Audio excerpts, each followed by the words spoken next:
Now, Justin Trudeau issued a formal apology in the House of Commons just last hour for the internment of Italian Canadians during the Second World War.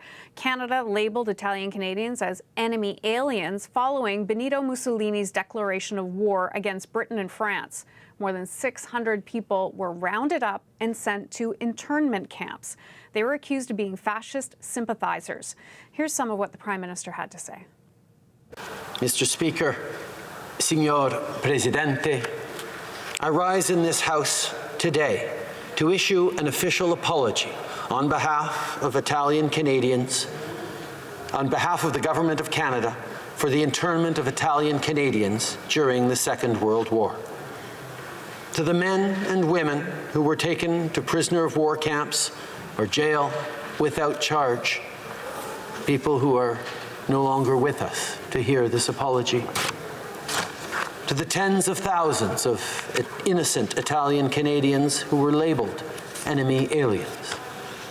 To the children and grandchildren who have carried a past generation's shame and hurt. And to their community, a community that has given so much to our country. We are sorry. Let's bring in the CBC's Natasha Fatah, who's following this story with us. So, Natasha, tell us what else stood out for you from that apology in the House of Commons just an hour ago. Well, Hannah, there were so many specific individual stories that were shared by the various leaders or representatives of the parties that spoke today during the apology. Every party offered up their alignment with the apology being issued by the Prime Minister, saying that, yes, this was something that was immoral, unethical, and was wrong and caused deep, deep damage for generations to come. But on that same point, something that really stood out from the Prime Minister's speech was that while, yes, this was a wrong and it was deeply hurtful to the people who experienced it, he said that there was a sense of looking forward. As soon as those 600 men who were released from the internment camp, there wasn't any sense of revenge or wanting retribution. Immediately, the sight was on the future and creating a better life. And that really stood out to me. And he had a particular way of phrasing it, which is when it could have been so easy for those individuals, those Italian Canadians, to turn their back on Canada, they put their backs into making this a better country. And that sense of dignity and prosperity and hopefulness was something that was quite resilient and something that needs to be kept in mind when you talk about so many people and who've come from difficult experiences, whether it's the Japanese who were interned in North America, or if it's refugees who've come from abroad. This sense of, okay, we're here now, forget the past, let's try to move forward and make it a better country. But that was, of course, counterbalanced by, again, those specific stories that were quite cruel. And Erin O'Toole talked about this one family where the men were taken away and the mother, the matriarch of the family, fainted and she collapsed on the ground. And the male members of the family were told to not touch her, leave her lying there. And the son says his memory of his mother is her piled in a heap on the ground. And if you think of your own mom being left there, not being able to care for her in that moment of vulnerability and fear, it was just so powerful. So let's have a listen to Erin O'Toole and some of the other speakers from today talking about what this means to them. Hundreds of Italian Canadian families during World War II were forced to try and pick up their lives and recover from a trauma that had been inflicted upon them by their government. They were viewed with suspicion by their government and treated like second-class citizens, often only because of their surname or pride in their heritage. The impacts of this gross mistreatment would last for decades and pass through generations. And talking about that generational gap between what happened 80 years ago and now, we heard from a Quebec MP, Hélène Gaudreau, about how women were left, their husbands taken away, they had no source of income, they had many children, and no financial support. The government was not supporting them. And so they had to do what they could in often very desperate situations. And several children died of malnutrition in the Italian Canadian community because there was no resources for them. So all of that generational pain that might be carried was addressed today and officially apologized for. Yeah, a lot of pain, not only for the people who were interned, but for the families and for the children too, because they were also, ostracized in the communities during that time. So tell us a little bit about what you're hearing from Italian Canadians today. Overwhelmingly, the response that we've heard is that there's a sense of gratitude that an apology will be coming, but mostly not the apology, but the acknowledgement of what happened to their families, to their loved ones, to their fathers and mothers and uncles. And there are some who might feel it, look, that's bygone history, it's past, but we are hearing from many, many people that they needed this, or they needed a sense of acknowledgement and closure on this. And it's worth acknowledging also that while this was an official apology today in the House of Commons, Prime Minister Brian Mulroney back in 1990 offered an unofficial apology at an event and said that this was a wrong that had been done by the Canadian government. And then subsequent to that, Prime Minister Paul Martin actually set aside almost $3 million to dedicate towards the cause of acknowledging what Canada had done to Italian Canadians on this soil. So this is something that has been acknowledged in several different ways. But today, for many Canadian Italians, and I understand you're going to speak to someone in just a moment, Hannah, this day symbolizes something quite unique and quite special. Yeah. Natasha, thanks for breaking that down for us. We really appreciate it. You're welcome. So, as Natasha mentioned, we're going to talk to one of those family members. His name is James Malizia. He's the grandson of one of those former internees. He's also a former member of the RCMP and joins us now from Ottawa. James, thank you for your time. It means a lot to be able to speak with you today. Let's just start first. What was your feeling when you watched the apology, the official apology today, and what does it mean to you and your family? Well, thanks for having me, Anna. And, it was extremely emotional to hear the Prime Minister's apology, as well as all of the other members, understanding from, stories from the families, the amount of pain and suffering that they went through. And yet continued on with such resilience in the face of adversity. So it was a very emotional day. Certainly, it is a form of closure and healing, and an opportunity to confirm that the families have been heard, and it is a form of redemption that justice has finally been served.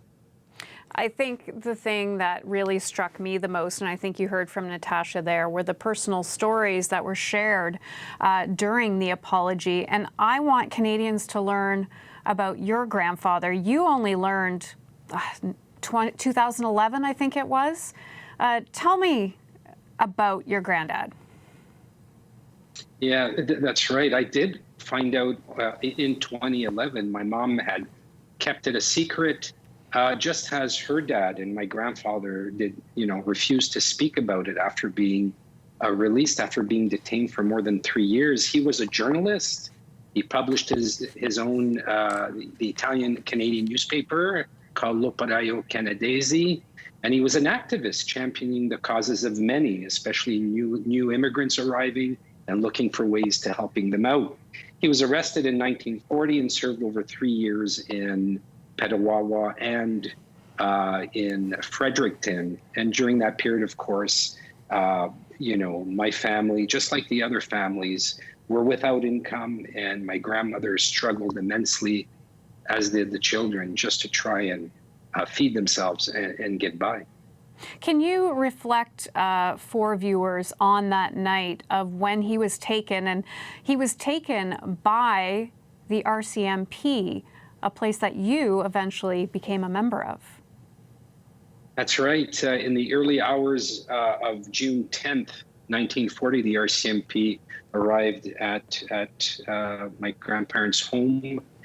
They arrested my grandfather, had the children, get out of bed. They searched all the rooms, and they took him away, not really saying, other than he'll be away for a couple of hours.